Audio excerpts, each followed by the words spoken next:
नमस्कार साथियों, स्वागत है आप सभी का अंकित इंस्पायर्स इंडिया पर। मैं हूं अंकित अवस्थी। आप हैं मेरे साथ में एक ऐसी खबर पर चर्चा करने के लिए जिसे जानने के बाद में आप लोगों को एक बार फिर से यही लगा होगा कि यार ये पढ़े लिखे लोग भी कैसे फंस जाते हैं। यानी हनी ट्रैप की जो घटना आज मैं आपको साझा करने जा रहा हूं, ऐसी घटनाएं पहली बार नहीं है। अगर आपने रॉकेटरी फिल्म देखी है या सुनी है, जिसके बारे में हमने कई बार पहले भी सेशन किए हैं, उसमें भी इस विषय के ऊपर पहले भी जिक्र किया गया है। फिर से एक बार इस विषय पर जिक्र हो रहा है कि कैसे लोग लालच में फंसकर या फिर खूबसूरती के जाल में फंसकर देश की संवेदनशील जानकारियों के साथ कॉम्प्रोमाइज कर जाते हैं। आज के सेशन में बात है एक ऐसे ही डीआरडीओ के वैज्ञानिक की जिन्होंने पाकिस्तान को ब्रह्मोस तथा अग्नि 6 अभी तक आई नहीं है, लेकिन अग्नि 5 का जो हाइपरसोनिक वर्जन की बात की जा रही है, जिसमें यह कहा जा रहा है कि भारत एक ऐसी मिसाइल बना रहा है जो कि शायद दुनिया के लिमिटेड देशों के पास हो, उसकी जानकारी तक साझा करने की बात निकल कर आई है। तो क्या है ये हनी ट्रैप, क्या होता है ये, डीआरडीओ से जुड़ा हुआ मामला क्या है? देश में अगर कोई व्यक्ति देश की खुफिया जानकारियों को साझा करते हुए पाया जाता है तो ऑफिशियल सीक्रेसी एक्ट क्या कहता है? आईपीसी की वो कौन सी धाराएं हैं जिसके तहत व्यक्ति की गिरफ्तारी तय की जाती है? क्या देश में ये घटना बहुत कॉमन है? देश के अंदर सुरक्षा व्यवस्था इनसे कैसे निपटने का कार्य करती हैं? वो सारी आज के सेशन के अंदर हम जानने का प्रयास करेंगे। सबसे पहले शुरुआत करते हैं आज की सेशन के अंदर जो सबसे इंपॉर्टेंट जानकारी है उसकी हेडलाइन से। असल में हिंदुस्तान टाइम्स के द्वारा क्या किया गया कि कोर्ट के अंदर जो चार्जशीट पेश की गई मुंबई एटीएस के द्वारा, एंटी टेररिस्ट स्क्वाड के द्वारा, वो चार्जशीट पढ़कर के ये जानकारी निकाली गई। क्या जानकारी निकाली गई? कि बेबी को ब्रह्मोस पसंद है। मतलब ये जो व्यक्ति आपको दिखाई दे रहे हैं ये डीआरडीओ के वैज्ञानिक हैं, और ये जो डीआरडीओ के वैज्ञानिक हैं ये पाकिस्तान की एक आईएसआई खुफिया एजेंसी की जो एजेंट थी, उस एजेंट को अपने देश से यानी भारत से ब्रह्मोस से रिलेटेड जानकारी, अग्नि 6 से रिलेटेड जानकारी, ड्रोन जो हमारा रुस्तम है उससे रिलेटेड जानकारी शेयर कर रहे थे। और शेयर करने के लिए जो इनके अंदर की मंशा थी, वो मंशा इस प्रकार की थी कि जैसे इन्हें शेखी बगारनी हो उसके सामने कि मुझे ये भी आता है, मुझे ये भी आता है। जैसे समटाइम्स आप और हम कई बार किसी ऐसे व्यक्ति के सामने मिले जिसके सामने ये दिखाने का मौका मिले कि देखो हमें क्या क्या पसंद है, पता है। जैसे हम छोटे बच्चों को देखते हैं कई बार कि घर के कोई मेहमान आ जाएं तो घर के सामने बच्चे वो सारा परफॉर्मेंस दे रहे होते हैं कि हमें गाना भी आता है, हमें डांस भी आता है, हमें ये चीज़ भी आती है, हमें इंग्लिश भी आती है, हम लोग ये गेम कर लेते हैं। बच्चे पूरे टाइम अटेंशन सीकर की तरह काम कर रहे होते हैं। कुछ वैसा ही इनके साथ हुआ। 60 वर्ष की उम्र में, रिटायरमेंट इसी नवंबर में ड्यू है, और इनके साथ जो हुआ वो घटना ये है कि इन्होंने खूबसूरती के सामने जो कि फेंका गया एक जाल था, उसके सामने इन्होंने पूरी तरह से वो सारे राज उगल दिए। ये वो वैज्ञानिक हैं जो कि एच कैटेगरी के वैज्ञानिक हैं। अच्छा, ये एच कैटेगरी क्या होती है? डीआरडीओ के अंदर ना वैज्ञानिकों का प्रमोशन ABCDEFGHI तक जाता है। यानी कि अगर प्रमोशन के अंदर किसी व्यक्ति की एंट्री मान लीजिए A ग्रेड पर हुई है, B ग्रेड पर हुई है, जैसे अपने यहाँ होता है ना second grade, first grade, third grade, fourth class, इस तरह से, ऐसे ही डीआरडीओ वैज्ञानिकों के अंदर ग्रेडिंग होती है। ABCDEFGH, यानी ये 8वें क्रमांक के ऊपर, टॉप के ऊपर थे, यानी सेकंड टॉप मोस्ट पोस्ट पर थे। आई पर पहुंचते ही ये समझ जाते हैं कि देश के सबसे, यानी कि देश के अंदर जो 6000 से अधिक डीआरडीओ साइंटिस्ट हैं, उनके ये 10 से 12 उन चुनिंदा लोगों में शामिल थे जो हर प्रोजेक्ट के बारे में जानकारी रखते थे। डीआरडीओ जिसका मुख्यालय देश के अंदर दिल्ली के अंदर है, उसके देश में लगभग 50 लेबोरेटरीज हैं जो कि अलग अलग विषयों पर काम कर रही हैं, अलग अलग सेक्टर्स में रिसर्च कर रही हैं। उनकी ही एक लेबोरेटरी जो पुणे में है, उस पुणे की लेबोरेटरी के ये डायरेक्टर हुआ करते थे। इस रैंक के ये आदमी थे जिनके पास इस प्रकार के सारे काम थे, ठीक है ना। तो जब इस प्रकार के काम थे तो इस आधार पर आप ये अंदाजा लगा सकते हैं कि ये इतना प्रमुख व्यक्ति था जिसने हाल ही में अपनी डिजाइन्स लीक कर दी हैं। तो विषय के अंदर गंभीरता कितनी है इसका अंदाजा आप इस विषय से देख सकते हैं कि डीआरडीओ टॉप ट्रेंडिंग्स में चल रहा है। कहां पर? आपके ट्विटर पर। क्या है पूरी कहानी, अब उसको जानते हैं। DRDO scientist arrested for spying for Pakistan. ये वैज्ञानिक गिरफ्तार हुए क्योंकि ये जासूसी कर रहे थे पाकिस्तान के लिए। कब पता चला? देखिए क्या होता है, आप और हमको ये लगता है कि हम लोग पर्दे के पीछे हैं, लोग हमें कुछ नहीं जान रहे। वास्तविकता में कहा जाता है कि एक बार भी आपने सोशल मीडिया पर, फिर चाहे फेसबुक हो, इंस्टा हो, ट्विटर हो, यूट्यूब हो, कहीं पर भी आपने अपने मन से एक बार बाहर बात निकाली, चाहे आप कितना ही इनकॉग्निटो मोड यूज करते हो या फिर किसी भी प्रकार की सीक्रेसी। आप सोचिए ना, ये तो वैज्ञानिक है, इन्होंने किस तरह के लेवल का अपना दिमाग लगाया होगा कि मेरी जानकारी किसी और को ना पता चल जाए। हमारे देश की खुफिया एजेंसीज को सब पता चल जाता है। हाँ, संभवतः उस विषय पर जानकारी पहुंचते पहुंचते देर बहुत लगती है। कई बार आपने देखा होगा, अगर आपके पास इंटरनेशनल कॉल गलती से कहीं से आ गई है, आपके पास तुरंत एक मैसेज आता है कि यदि आपके पास अनवांटेड इंटरनेशनल कॉल्स आ रही हैं तो हमें इस नंबर पर सूचित करें। ऐसे ही जब आप इंटरनेट के थ्रू कनेक्ट होते हैं तो इंटरनेट कहीं ना कहीं पूरी दुनिया में आईपी एड्रेस के माध्यम से ड्रिवन होता है। अब आप कहें कि सर मैं तो डार्क वेब का यूज़ करता हूं, वो बात अलग है। वैज्ञानिक डार्क वेब पर नहीं था, ये तो सोशल मीडिया के माध्यम से फेसबुक इंस्टा टाइप से था, खूबसूरती के सामने पिघल गया था। तो भाई साहब ये जो व्यक्ति है ये अपने द्वारा जानकारियां साझा करने से पूर्व जब चेक करता है तो वो महिला अपने आप को इंडियन बताती है, लेकिन वो व्यक्ति वास्तविकता में जिस आईपी एड्रेस से चर्चा हो रही थी वो पाकिस्तान से था। खुफिया एजेंसीज को ये डाउट हुआ कि पाकिस्तान के आईपी एड्रेस से इंडिया का एक आईपी एड्रेस कनेक्ट हो रहा है और रेगुलर हो रहा है। लास्ट ईयर सितंबर से लेकर इस साल फरवरी तक वहां पर गजब तरीके का कन्वर्सेशन चला है। इस बात के ऊपर खुफिया एजेंसीज को डाउट हुआ, जो अपनी मतलब जो स्पाइंग एजेंसी होती हैं जो खुद से देश की सुरक्षा के लिए जिम्मेदार हैं, उनको डाउट हुआ। जब वो उनको डाउट हुआ तो उन्होंने डीआरडीओ की जो विजिलेंस शाखा है, विजिलेंस शाखा मतलब कई विभाग जो संवेदनशील हैं वो अपने अंदर भी विजिलेंस रखते हैं। विजिलेंस का मतलब पकड़ धरपकड़ के लिए उनके अंदर भी कुछ जांच एजेंसी होती है जो अपने क्षेत्र में लोगों को वो कर रही होती है। तो इन्होंने डीआरडीओ की विजिलेंस शाखा को इन्फॉर्म किया कि देखिए कुछ डाउटफुल मामला है इस व्यक्ति के बारे में। जब विजिलेंस को यह जानकारी दी गई तो विजिलेंस ने अपने लेवल पर एक सीक्रेट टीम बैठाई। आप सोचिए कि लास्ट ईयर सितंबर से लेकर फरवरी तक इस पूरे विषय के ऊपर केवल भारत की खुफिया एजेंसीज को हिंट मिल रहा था। उन्होंने फरवरी में विजिलेंस को बता दिया कि भाई आपके क्षेत्र में इस वैज्ञानिक के ऊपर डाउट हो रहा है। डीआरडीओ की विजिलेंस ने तुरंत उस वैज्ञानिक के चारों तरफ अपना ट्रैप डालना शुरू कर दिया, स्कैनर पर डालना शुरू कर दिया, स्कैनर पर कि हाँ भाई इसे चेक करो। और चोरी छुपे उसके मोबाइल को क्लोन किया गया, यानी कि एक प्रकार से उसके मोबाइल से सारी जानकारियां इकट्ठा करने का प्रयास किया गया कि क्या गड़बड़ चल रही है। पता चल गया, खुफिया एजेंसी को तुरंत पता चलता है, ये क्लोनिंग आसान तरीका है आज के समय में। पता चला तो ये समझ में आ गया और इसको भी ये डाउट हो गया कि कहीं ना कहीं कोई मामला लीक हो गया दिखता है। इस भाई साहब ने फरवरी के अंदर अपनी सारी चैट डिलीट और सारे अकाउंट ब्लॉक कि अब कुछ भी नहीं। इन्हें तुरंत इधर से उधर चेंज किया गया, लेकिन डीआरडीओ में कानों कान ये खबर किसी को नहीं लगने दी कि चल क्या रहा है। फिर क्या हुआ, डीआरडीओ ने इंटरनल लेवल पर अपनी एक कमेटी बनाई। उस कमेटी ने इस व्यक्ति पर पूरी जांच करी।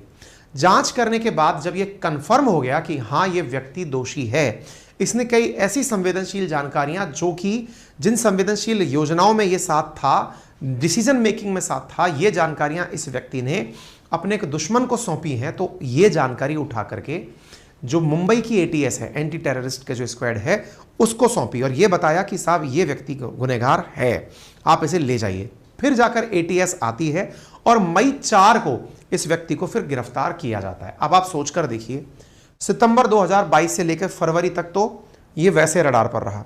फरवरी से लेकर मई तक जब ये पूरा श्योर हो गया, देखिए रॉकेटरी फिल्म जब देश में आई ना, उसने एक संवेदनशील और लोगों को कर दिया कि कहीं ऐसा ना हो कि वैज्ञानिकों को फंसाने के लिए कोई गलत तरीका अपना रहा हो।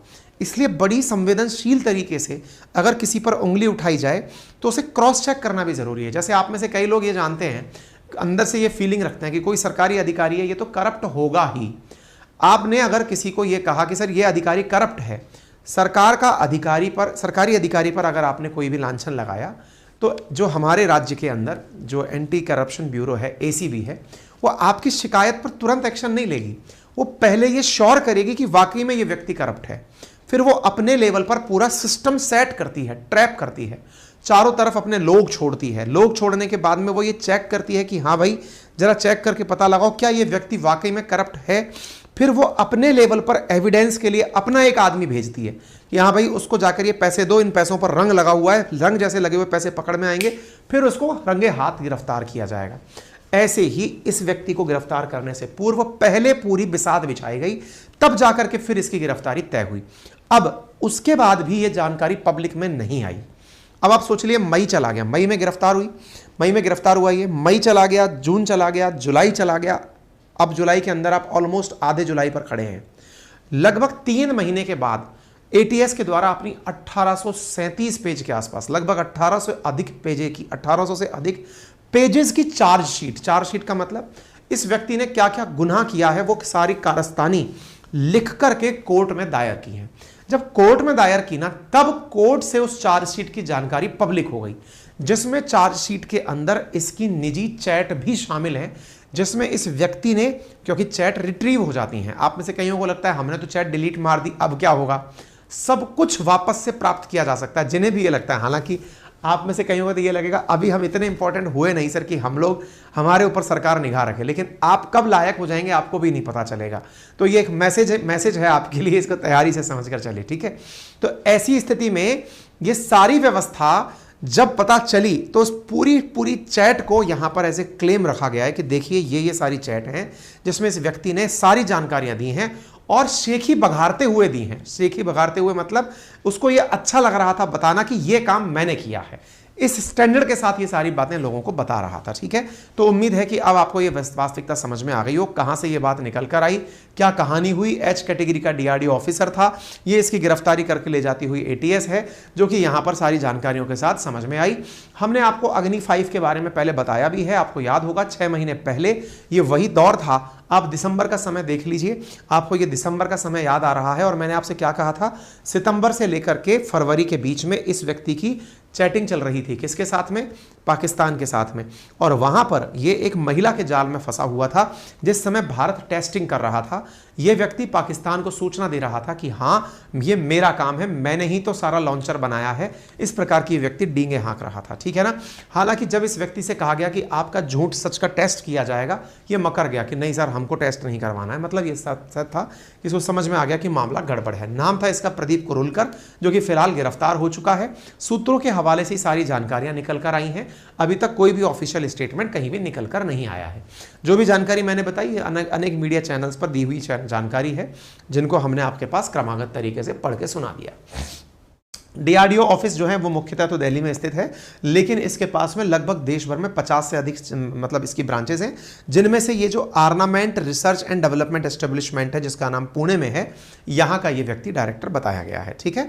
लड़कियों से अश्लील वीडियो भेजकर साइंटिस्ट को फंसाया था, ये जानकारी निकल कर आई, जिसमें इसने ये मतलब आप इस तरह से देख लीजिए, क्योंकि ये सामने वाले को बोलते समय बेबी बोलता था, तो बेब्स, तो बेब्स को ब्रह्मोस पसंद है। वो गाना नहीं है, एक बेबी को बेस पसंद है, तो यहां पर बेबी को ब्रह्मोस पसंद है, क्योंकि इस भाई साहब ने अपनी जो डिटेल साझा की वो चैट कुछ इस प्रकार की थी, जिसमें ये हमारा जो ड्रोन बन रहा है रुस्तम, उसके बारे में कुरुलकर जारा नाम की महिला से जानकारी साझा कर रहा है। ऐसे ही आप देखें स्पेस टू एयर मतलब सरफेस टू एयर जो मिसाइल अपने देश में बन रही हैं, उनकी जानकारी साझा कर रहा है, ब्रह्मोस की जानकारी साझा कर रहा है। ये आपको यहां पर दिखाई दिया।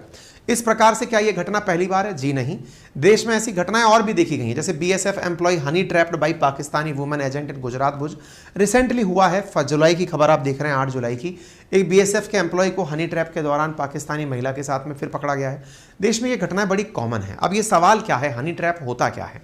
तो देखिए हनी ट्रैप होता क्या है, हनी ट्रैप है किसी को चिकनी चुपड़ी बातों में फंसाकर, अब वो बातें किसी भी प्रकार की हो सकती हैं, उसके साथ इमोशनल बातें हो सकती हैं, उसके बाद में कोई अंतरंग संबंधों से संबंधित बातें हो सकती हैं, अश्लील बातें हो सकती हैं, उन्हें फंसाने की जो प्रक्रिया है ये हनी ट्रैप कही गई।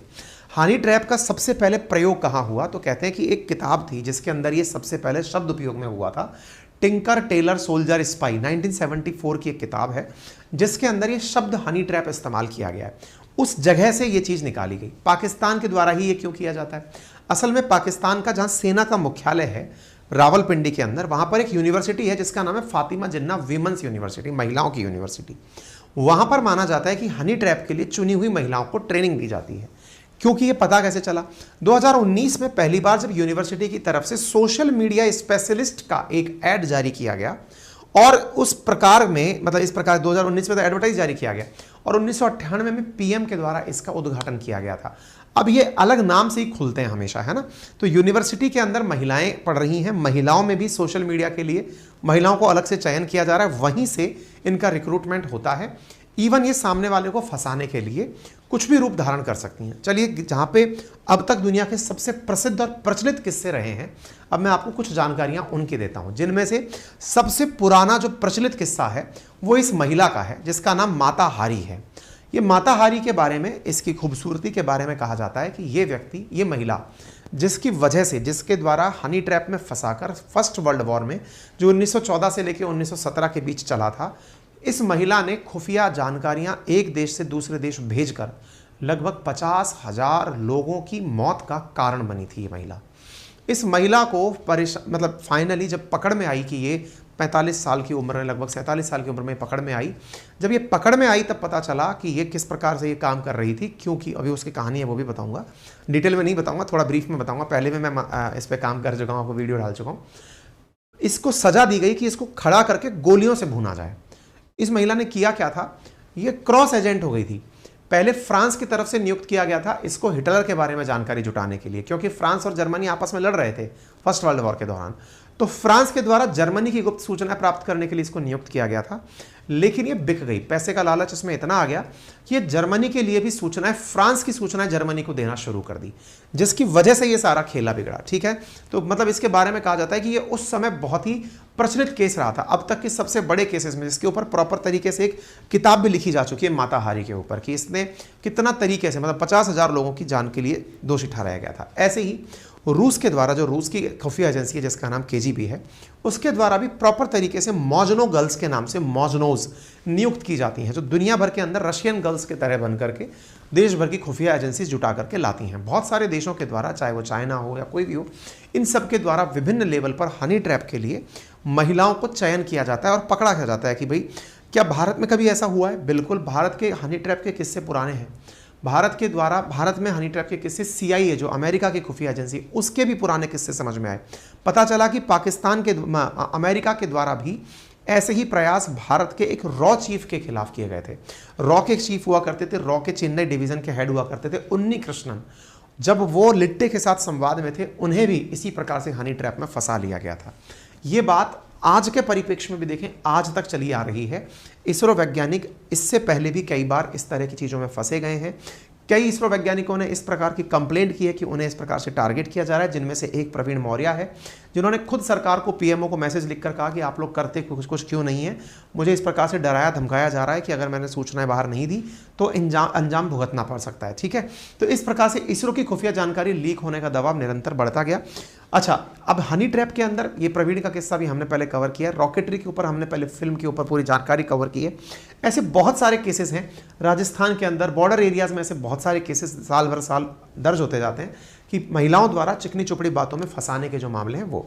अब सवाल है कि जब इतने सारे केसेस मार्केट के अंदर तैर रहे हैं तो इसका फाइनली इलाज क्या होता है, मतलब किस प्रकार से काम किया जाता है। तो देखिए, इलाज ये है कि भारत के अंदर जो भी हनी ट्रैप के मामले हैं उसमें जो व्यक्ति गिरफ्तार होता है उसको IPC के section 120B, IPC section 395, IPC section 506, IPC section 387 और IPC सेक्शन 420, इन सब के माध्यम से केस दर्ज किए जाते हैं।